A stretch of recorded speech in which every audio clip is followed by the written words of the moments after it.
What makes a good Resident Evil game? Maybe it's the level design. Maybe it's how you play the game and the atmosphere. Maybe it's the friends we made along the way as we played Resident Evil. Now, what is and isn't important is very subjective, so what you could think is important and what I could think is important is very different things, and I'm not trying to make a case that everyone has to think these things are important. However, I do want to present the case that Resident Evil has some core aspects that make them objectively superior in certain ways and worse in others. So today's video, we're going to be talking about what makes a good Resident Evil game.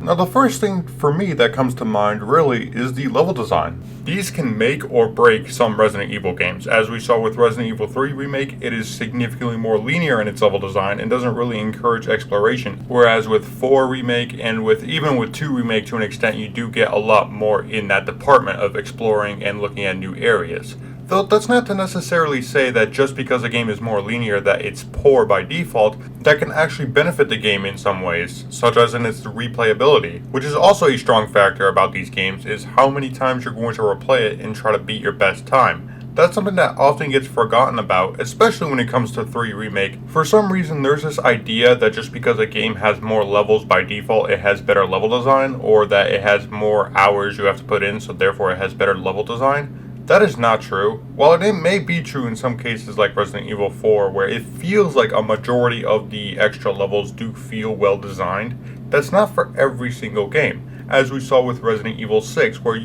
technically, yes, in terms of levels, you do have more, per se. Wouldn't that count as good level design? No, it wouldn't, because a lot of it is needless filler padding, and thus creates an experience that feels more like a slog or a chore to get through than an actual meaningful experience. A lot of what Resident Evil offers greatly is either exploration or great combat to complement the levels. Usually that's what you're talking about when you talk about great level design in Resident Evil. Not needless filler sections, even in Resident Evil 7 where you have that boat section towards the end that you could probably cut down a little bit. That's not an example of good level design just because it adds more to the game. It's adding more fat, it's not adding more actual substance. Another common example that's used for this is the factory in Resident Evil Village. Did we really need to have an entire factory dedicated when you already have a great setting with the castle, and thus you could use that for better of your levels? You probably could, but that's not what we got, and instead we got more of the factory, and that's what a lot of people cite as poor level design. That would be an example right there, because it doesn't feel like you're actually doing more. It just feels more like a slog and not really adding much to the actual game and world. So that's what an example would be of poor or lacking in level design. Now, of course, that doesn't mean you have to hate these or that these levels are inherently bad, but it's not necessarily good actual design. And that's what I mean when I say poor level design. Now, if we look at Resident Evil 3 Remake, which I'm going to be citing a lot because this is where a lot of people believe that it has poor level design. The reason I believe this is false is because while, yes, the levels in themselves aren't nearly as developed as, let's say, Resident Evil 4, or even Resident Evil 2 for that matter, because of the fact that you can explore the entire police station, which you used to be able to, now you cannot.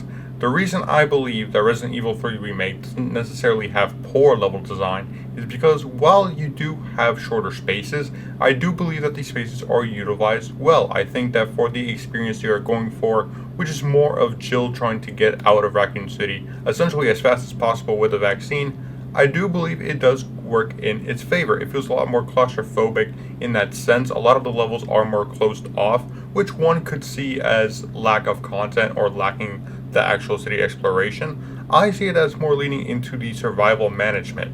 There are a lot of times in the game where I feel that when I'm closed off, I might actually die here. I might actually be screwed. There are times where you're going to have to kind of juke around the zombies a little bit, especially with dodging, which has been improved significantly. There are a lot of times in Resident Evil 3 that feels a lot more tension-filled than you would expect, which I think is what they were trying to go for, given that Resident Evil 3 is kind of that in-between step of action horror, which Resident Evil 4 went for, and the survival horror purity, which is what Resident Evil 2, and more to Resident Evil Remake, I think, would be more fitting for that than Resident Evil 2 Remake. But my point still stands that the survivability and I think the horror management is what really excels here, and I think shouldn't be downplayed just because the game feels a lot shorter. And to critique that, you can say, yeah, there are missing levels here.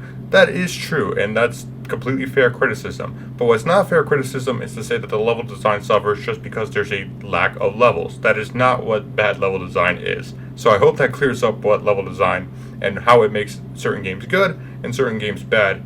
And I hope that does clarify things just a bit. Now, earlier I did touch on the subject of replayability, and I think a lot of Resident Evil fans will understand this, but I do want to talk about this because I do think it's one of the core pillars that makes Resident Evil what it is the replayability. There's a reason why you have speedruns all over the place for these various games. The reason why they include a timer with most, if not all, the games, though there may be some exceptions. There is a reason why you get graded in various games for your performance, not just in terms of kills or how many times you died, but because of time. That's good replayability.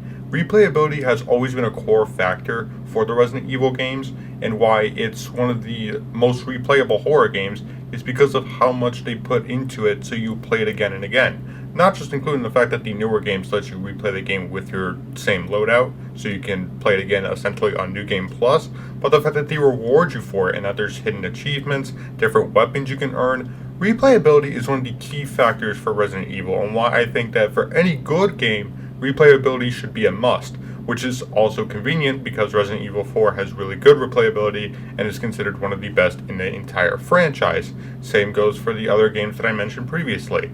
Except for Resident Evil 3 Remake, again, which I want to bring up, the fact that that game constantly gets flagged for how short it is, yet no one seems to bring up the fact that replayability in this game particularly is excellent.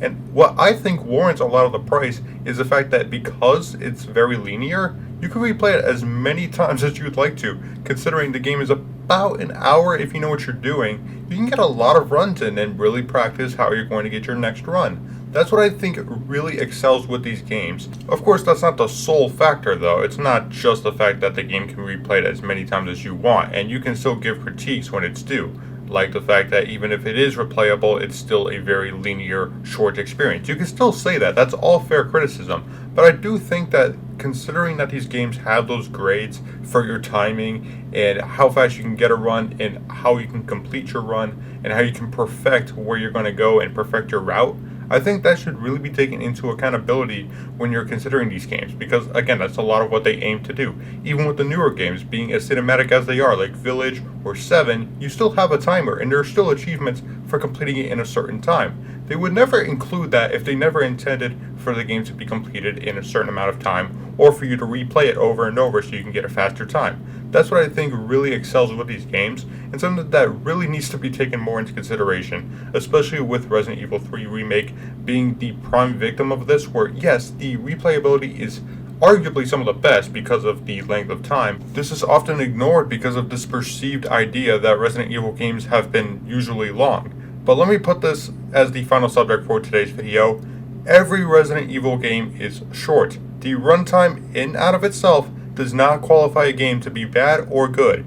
It is merely used to determine how long it takes for one person to complete a game. It is not a measurement of how good or bad a Resident Evil game is, particularly Resident Evil games, because if we look at the runtime for many of the games, you can complete them in mostly under an hour. Resident Evil 3 in particular can be completed in under an hour.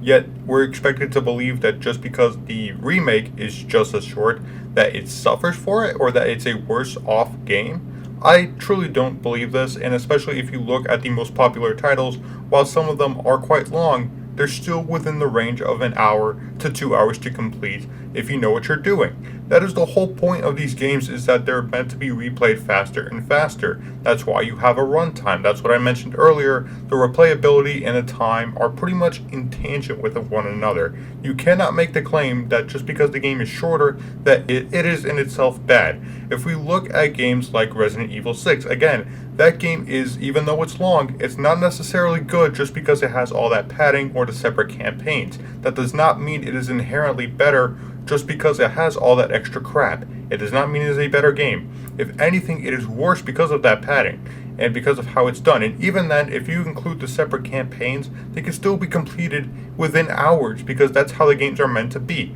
If the games were solely based on this longer runtime, why aren't the majority of them getting this same treatment of being poor games? Resident Evil 2 Remake can be completed in under 2 hours, under an hour per playthrough, and on second playthrough sometimes under 40 minutes. That's just how it is. That's how you do when you get better and better. You get faster times, and the game rewards you for it. Yet somehow some people treat this as a criticism, which I personally do not believe to hold against the Resident Evil games, and I don't think it makes them inherently bad. If anything, it makes them inherently good, and a good thing about these games is the runtime, because it lets you actually go through the game and see where you want to go from here. Where do you want to explore? Where do you want to put this time towards? Do you want to have a better run, or do you want to go for more achievements? Do you want to explore more of the level design that's been given to you?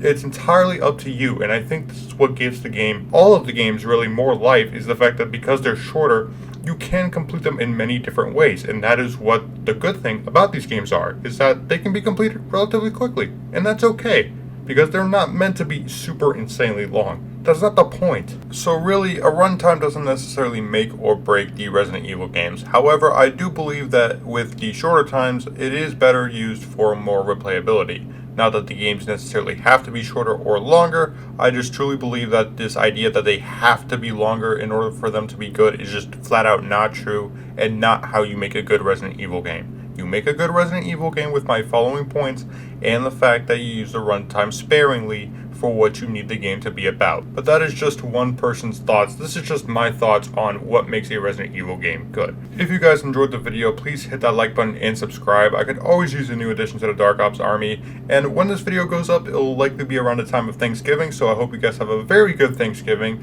Celebrate with your family, enjoy the Black Friday sales, all that good stuff. Please have a good holiday, and let me know in the comments below what you did, or if you enjoyed this video, let me know what you thought about this video, and if you have any suggestions, or if you thought there were many ways where you think Resident Evil could be better, please let me know in the comments below. But thank you guys so much for watching. This is Dark Ops. I'll see you guys next time.